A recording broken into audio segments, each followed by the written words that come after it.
you can see I've got two gears in front of me, a big grey one and a little black one. If I turn the axle over here on the left, then this is called the driving gear. It drives the other gear. And so this one over here becomes the driven gear because this one is making it move. Now the one on the left is quite a bit bigger than the one on the right, and you might be able to see that as I turn the grey one, the black one goes faster. And we can measure that too. So let me just get this blue arrow on the left kind of matched up with the white dot on the right. Now, if I turn this black one around, count how many times, if I turn the grey one around, see how many times the black one turns. 1, 2, 3, 4, 5 turns for every one turn of the grey one. So we'd say that we have a gear ratio of 1 to 5. Another way to look at it is to look at all of the teeth that are on the gear.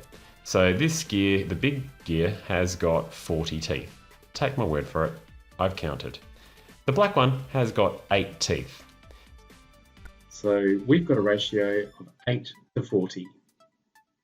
Now, I can simplify a ratio in the same way that you would simplify a fraction. If you're simplifying a ratio, you look for the largest factor that will go into both of them, the highest common factor. Now, the factors of 8 are 1, 2, 4, and 8.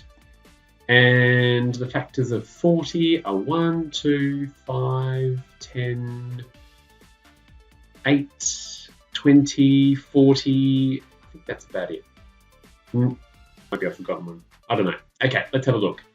We can see that 8 is common to both of them. So that's the factor that I am going to divide them both by. 8 divided by 8 is 1, and 40 divided by 8 is 5. So a ratio of 1 to 5. It means the black one here turns around 5 times for every time the grey one turns around.